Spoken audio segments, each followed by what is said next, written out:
Hello my dear students, আজকে আমরা করব ক্লাস 7 কোষে দেখি 22.2 দাগের অঙ্কগুলো। চলো 22.2 দাগের অঙ্কগুলো কি বলছে? বলছে নিচের গল্পগুলো পড়ি ও সমীকরণ গঠন করি। মানে আমাদেরকে এই গল্প যে কিছু কিছু প্রশ্ন দেওয়া আছে, এই প্রশ্নগুলো পড়ে আমাদের কি করতে হবে? একটা সমীকরণ তৈরি করতে হবে। মানে আমরা 22.1 যেমন করেছি, কিরকম করেছিলাম? একটা এই যে 22.1 এরকম যে দেওয়া ছিল এইগুলো কোনটা সমীকরণ নয়, সেটা আমাদেরকে বার করতে হয়েছিল। এরকম ধরনেরটা কী করতে হবে? আমাদেরকে একটা সমীকরণ তৈরি করতে হবে। এরকম করে একটা সমীকরণ তৈরি করতে হবে, যেটাতে ঠিক থাকবে সমান, মাঝে একটা সমান চিহ্ন থাকবে, এই দিকে কিছু রাশি থাকবে, আর তার উত্তরস্বরূপ এই দিকে কিছু রাশি থাকবে। কিন্তু সেই যে সমীকরণটা থাকবে, সেই সমীকরণের একদিকে এমন একটা চলরাশি থাকবে যেটার মান আমরা কিন্তু অ্যাকচুয়ালি মান জানি না, যেটার মান আমাদেরকে বার করতে হবে, তবেই হবে সেটা সমীকরণ। তাহলে এইরকম ধরনের একটা রাশি আমাদেরকে তৈরি করতে হবে। এটা তৈরি করতে পারলেই আমাদের অঙ্কটা হয়ে যাবে। তাহলে দেখো কি বলেছে, 22.2 একটা কি বলেছে দেখো, বলেছে আমার মার্বেলের 7 গুণ মার্বেল প্রতিমার কাছে আছে। প্রতিমার কাছে 42টি মার্বেল আছে। এবার দেখো এখানে দুজন ব্যক্তির কথা বলেছে, একটা আমি আর আরেকটা কে? প্রতিমা। আমি আর প্রতিমা। তাহলে আমার মার্বেলের 7 গুণ মার্বেল প্রতিমার কাছে আছে। দেখো প্রতিমার মার্বেল, এইখানটা তোমরা একটা জিনিস খেয়াল করবে, যখনই সমীকরণ তৈরি করবে তখন একটা জিনিস ভাববে কি, যে এইখানে দেখো আমার মার্বেল আর প্রতিমার মার্বেল, দুজনের মার্বেল। কিন্তু সেক্ষেত্রে দেখো আমার মার্বেলটা কিছুই বলা নেই, যেখানে প্রতিমার মার্বেলটা কি বলা আছে, যে আমার 7 গুণ বলা আছে। আমারটা তো কিছুই বলা নেই, কিন্তু প্রতিমারটা কি বলা আছে, আমার 7 গুণ বলা আছে। তাহলে যারটা দেওয়া নেই এখানে আমার হতে পারে, অন্য কারোই হতে পারে, পরবর্তী অঙ্কগুলোতে তখন বুঝতে পারবে। এখানে যারটা দেওয়া থাকবে না, সেক্ষেত্রে তখন তারটা কি হবে, তারটা এক্স ধরে নেবে। তারটা কি করবে, তাকেই এক্স ধরতে হবে। তাহলে আমরা কি করব, চলো অঙ্কটা দেখি কি করব।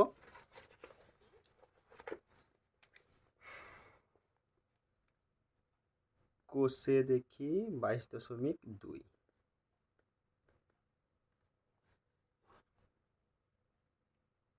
একে এ কি বলেছে, আমার মার্বেল জানি না, সেক্ষেত্রে আমি কি করব, ধরি আমার কাছে মার্বেল আছে এক্সটি, তাই তো? তাহলে আমার কাছে এক্সটি আছে, প্রতিমার কাছে কটা থাকবে? প্রতিমার কাছে মার্বেল আছে। দেখো আমার 7 গুণ মানে 7 × x মানে কি 7xt। এবার দেখো প্রতিমার কাছে কতগুলো মার্বেল আছে, 7xt। কিন্তু এখানে কি সমীকরণে কি বলে দিয়েছে, দেখো প্রতিমার কাছে 42টি মার্বেল আছে। তার মানে এখানে আমরা জানতে পারছি কি, আমার উত্তর থেকে জানতে পারছি যে প্রতিমার কাছে মার্বেল আছে 7xt, কিন্তু বইয়ে দেওয়া আছে প্রতিমার কাছে মার্বেল আছে 42টি। তার মানে কি 7x সমান তো 42। বুঝতে পেরেছো? তাহলে সেক্ষেত্রে আমরা কি করব, অতএব সমীকরণ গঠন করে পাই, কি পাই, সমীকরণ গঠন করে কি পাই, এই যে 7x = 42, এটাই আমাদের সমীকরণ। বুঝতে পেরেছো? চলো আমরা দ্বিতীয় অঙ্কটা দেখবো কি বলেছে, যে বলছে মিলনবাবুর বয়স তার ছেলের বয়সের 4 গুণ। মিলনবাবুর বয়স তার ছেলের বয়সের 4 গুণ। কার বয়সটা বলা আছে? দেখো মিলনবাবুর বয়সটা ছেলের বয়সের 4 গুণ, মানে ছেলেরটা কিছুই বলা নেই, কিন্তু মিলনবাবুরটা কি বলা আছে, ছেলের 4 গুণ বলা আছে। কিন্তু ছেলেরটা কিছুই বলা নেই, সেক্ষেত্রে কার বয়সটা ধরতে হবে, ছেলের বয়সটা ধরতে হবে। তাহলে ধরি মিলনবাবুর ছেলের বয়স x বছর। তাহলে কি মিলনবাবুর বয়স কত হবে, মিলনবাবুর বয়স ছেলের বয়সের 4 গুণ, মানে মিলনবাবুর বয়স কত হবে, 4 × x মানে 4x বছর, তাই তো? এইবারে কি বলেছে দেখো, বলেছে যে 5 বছর পরে মিলনবাবুর বয়স তার ছেলের বয়সের 3 গুণ হবে। তাহলে আপাতত এইটুকু বুঝো, দেখো বলছে 5 বছর পরে, 5 বছর পরে মিলনবাবুর যেমন বয়স বাড়বে, মিলনবাবুর ছেলের বয়সও তো বাড়বে। তাহলে এখানটা কি লিখবো, 5 বছর পর মিলন বাবুর ছেলের বয়স কত হবে? ছেলের বয়স কত হবে বলো তো? দেখো এক্স বছর ছিল, 5 বছর পর কত হবে? 5 বছর বেড়ে যাবে, এক্স প্লাস 5 বছর।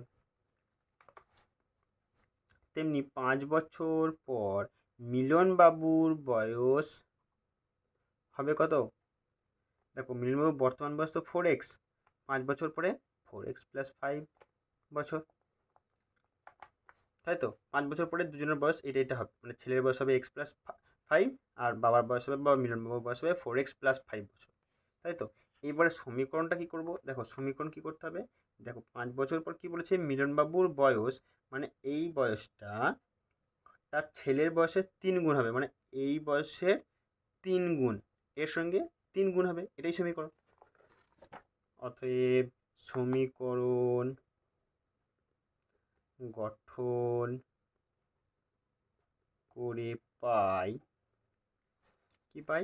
দেখো 4x plus 5 is equal to 3 × x plus 5, এটাই উত্তর। দেখো বুঝতে পেরেছো? চলো আমরা সি এর অঙ্কটা করবো এবারে। সি এর অঙ্কটা কি বলেছে দেখো ভালো করে দেখো, বলছে 187 টাকা আমি দুলাল ও জাহির এমন করে ভাগ করে নিলাম যে দুলাল আমার চেয়ে 5 টাকা কম, কিন্তু জাকির আমার দ্বিগুণ টাকা। দেখো দুলাল আর জাহির বা জাকির দুজনের টাকাটা কার সঙ্গে কম্পেয়ার করা হয়েছে? কার সঙ্গে তুলনা করা হয়েছে? আমার টাকার সঙ্গে। তাহলে সেক্ষেত্রে কাকে এক্স ধরতে হবে বলো তো? সেক্ষেত্রে আমাকেই এক্স ধরতে হবে, কারণ দেখো দুজনেকেই তুলনা আমার সঙ্গে করেছে। তাহলে ধরি আমার কাছে আছে এক্স টাকা, তাই তো? এইবারে দেখো তাহলে প্রথমে কে আছে? দুলাল। দুলাল আমার চেয়ে 5 টাকা কম পেল, তাই তো? তাহলে দুলাল কত পেল? দুলাল পাবে আমার থেকে 5 টাকা কম, তাই তো? মানে আমার টাকা বিয়োগ 5 টাকা, বুঝতে পেরেছো? এবার দেখো জাকির কত পেলো? জাকির আমার দ্বিগুণ টাকা পেয়েছে, মানে আমার টাকা তো এক্স, আমার দ্বিগুণ টাকা মানে 2x। লিখবো কি? জাকির পেলো বা পাবে, দেখো পাবে, জাকির পাবে আমার টাকার দ্বিগুণ টাকা মানে 2x টাকা, বুঝতে পেরেছো? এবার সমীকরণ কি করব দেখো, এই তিনজনের যে মোট টাকাটা, সেই টাকাটাই তো আমরা এই 187 টাকা থেকে ভাগ করেছি, তাই তো?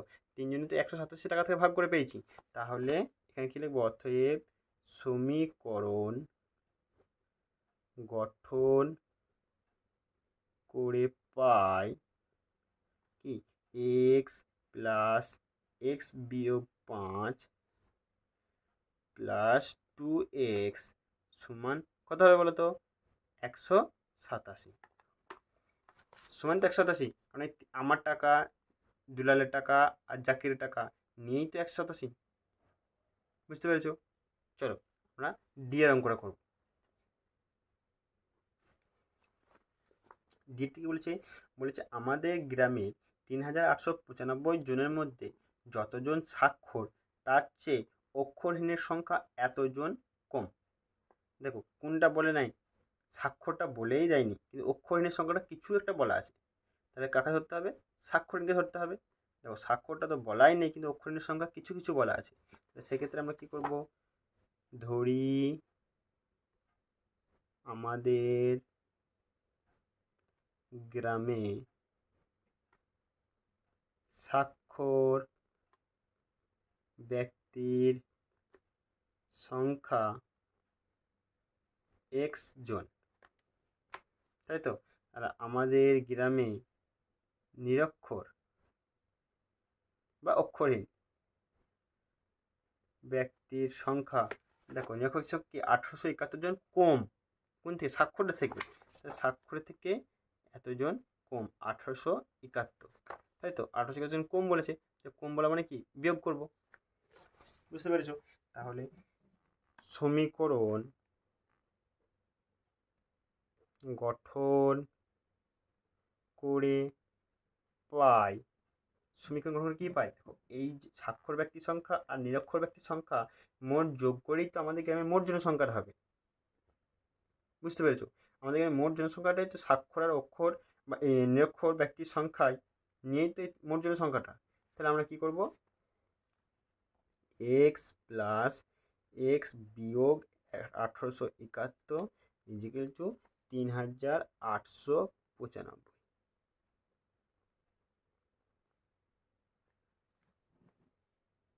বুঝতে পেরেছো? চলো আমরা ইয়ের অঙ্কটা করে নেব। ইয়ের অঙ্কটা কী বলেছে? বলেছে কোনো সংখ্যাকে 12 দিয়ে গুণ করে তা থেকে 48 বিয়োগ করলে বিয়োগফল মূল সংখ্যাটির এত অংশ হবে। তাই তো? কোনো সংখ্যাকে, কোনো সংখ্যা মানে সেই সংখ্যা আমরা জানি না, তাহলে সেই সংখ্যা কী করবো? ধরি সংখ্যাটি হলো এক্স,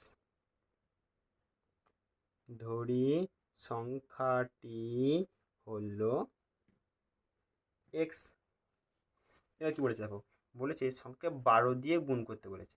12 দিয়ে গুণ করে তা থেকে 48 বিয়োগ করে বিয়োগফল কী বলেছে? বিয়োগফল। তাহলে আমরা কী লিখবো? অতএব বিয়োগফল সমান, বিয়োগফল সমান কত বলেছে? দেখো বিয়োগফল কত বলেছে? 12 দিয়ে গুণ করে, 12 দিয়ে গুণ করলাম সংখ্যাটিকে প্রথমে, তারপর কি বলেছে? তা থেকে 48 বিয়োগ করতে হবে, তা থেকে 48 বিয়োগ করতে বলেছে। 48 বিয়োগ করলে বিয়োগফল যেটা হবে, মানে এই যে উত্তর যেটা বেরোবে সেটা কি বলেছে? মূল সংখ্যাটি মানে এক্স, মূল সংখ্যাটির 2/5 অংশ, 2/2 অংশ হবে। তাই তো? মানে এর উত্তরটাই এই সংখ্যার মূল সংখ্যাটা 2/2 অংশ হবে। অতএব সমীকরণ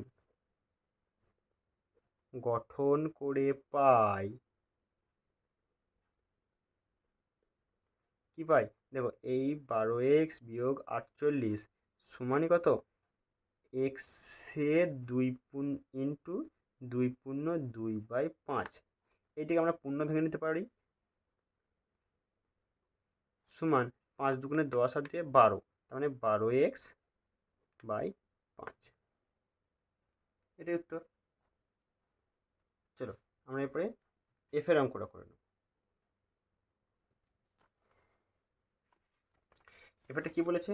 দেখো বলছি সিতারা বেগমের ফলের দোকানের মোট ফলের এত অংশ আপেল, এত অংশ কমলালেবু ও অবশিষ্ট 160টি নাশপাতি আছে।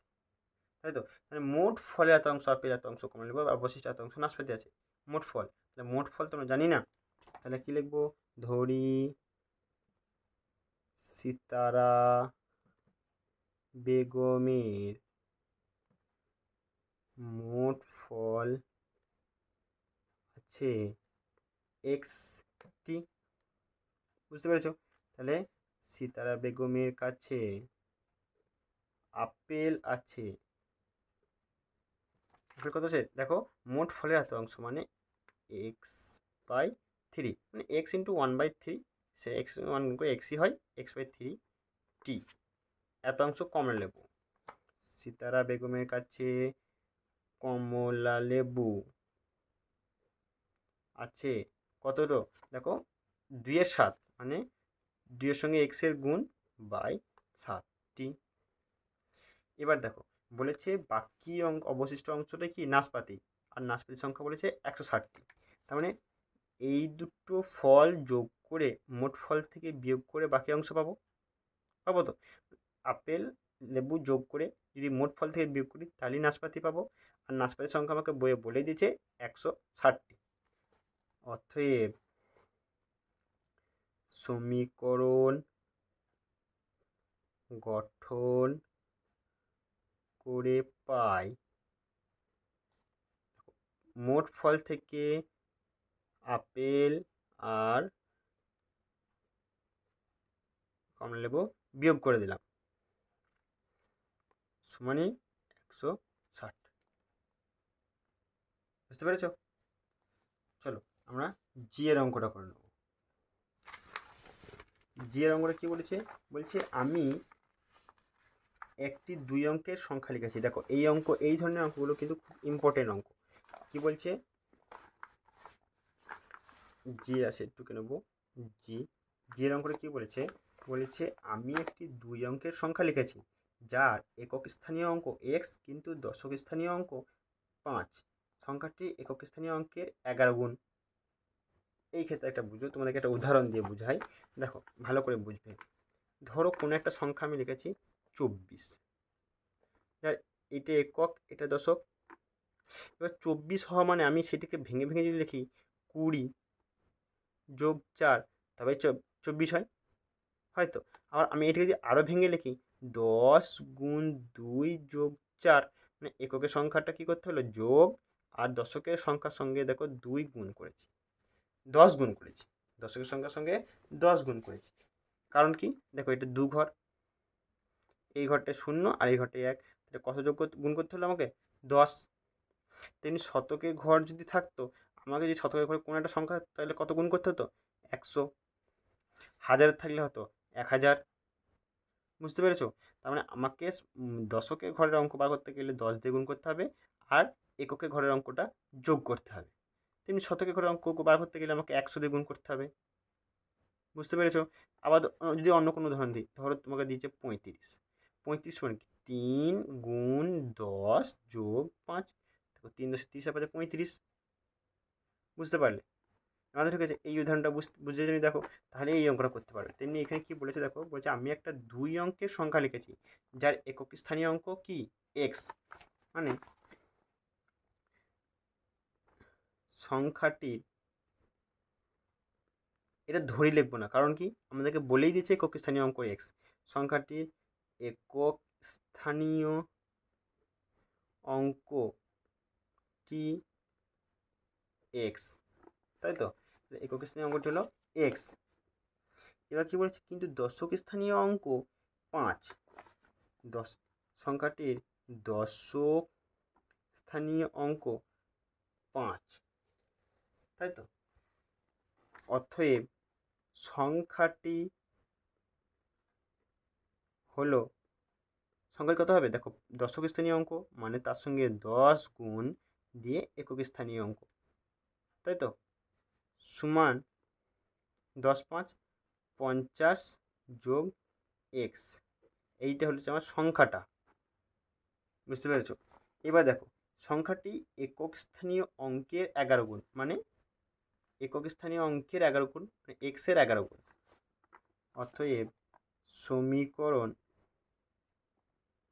গঠন করে পাই, কি পাই দেখো, এই যে সংখ্যাটা আছে সেইটা একক স্থানীয় অঙ্ক মানে এক্সের 11 গুণ।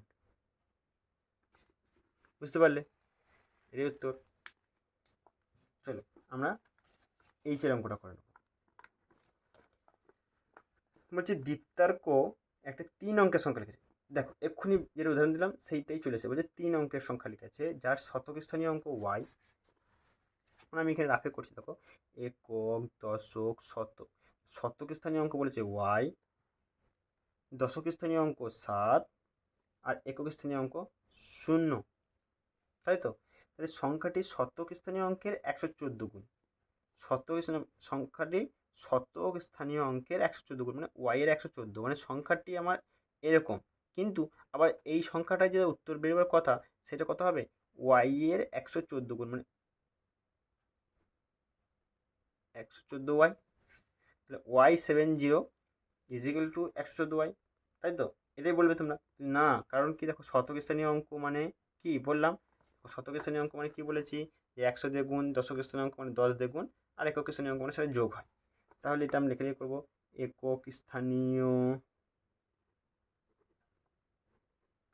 অঙ্কটি হলো এক্স, দশক স্থানীয় অঙ্কটি হলো 7, শতক স্থানীয় অঙ্কটি হলো ওয়াই। অতএব সংখ্যাটি হলো কত দেখো, শতক স্থানীয় অঙ্ক মানে তার সঙ্গে 100 গুণ যোগ দশক স্থানীয় অঙ্ক মানে তার সঙ্গে 10 গুণ যোগ, সরি এখানে এক্স ধরবে না, এখানটা তো বলে দিয়েছে 0 0, আর একক স্থানীয় অঙ্ক যোগ, এইটা সমান কি 100y প্লাস 70 প্লাস 0 লেখার কোনো দরকার নেই, একই ব্যাপার। অতএব সমীকরণ গঠন করে পাই, সমীকরণ কি পাই, এই যে 100y প্লাস 70 এটা মানে কি 114y, এটাই আমাদের উত্তর। বুঝতে পারলে? দেখো খুবই সহজ, কিন্তু আমাদেরকে শুধু বুঝতে হবে যে কোনখান থেকে অঙ্কটা শুরু করতে হবে বা কোন রাশিটা ধরে আমাদেরকে অঙ্ক করতে হবে। বিশেষ করে সমীকরণ গঠন করার ক্ষেত্রে বা এই 22.2 থেকে যদি কোনো অঙ্ক আসার মতন হয়, তাহলে কিন্তু এই ধরনের অঙ্কগুলো আসতে পারে বা এই বয়সের অঙ্কগুলোও আসতে পারে। বুঝতে পেরেছো? চলো, আর এইখানে যে অঙ্কগুলো দিয়েছে, দুয়ের দিকে যে অঙ্কগুলো আছে সেইগুলো তোমাকে গল্প তৈরি করতে বলছে। মানে এতক্ষণ আমাদেরকে গল্প দিয়েছিল, সমীকরণ করতে হয়েছিল, এখন সমীকরণ দিয়েছে, গল্প তৈরি করতে হবে। বুঝতে পারছো? এবার এই ধরনের অঙ্কগুলো তোমরা নিজেরাই করতে পারো, যে আমার কাছে যতগুলো আম আছে, আমার ভাইয়ের কাছে তার দ্বিগুণ আম আছে, আর আমার ভাইয়ের কাছে আম আছে 50টি, সেটা মানিয়ে এটা হয়ে যাবে, এটা করতে পারো। আবার লেখা আছে দেখো, আমার কাছে যতগুলো লেবু আছে, আমার ভাইয়ের কাছে তার 3 গুণের অপেক্ষা 10টি লেবু আছে, কিন্তু আমার ভাইয়ের কাছে লেবু আছে 160টি, এটাও করতে পারো। চলো, আজকে এ পর্যন্তই, দেখা হচ্ছে আবার পরবর্তী ক্লাসে।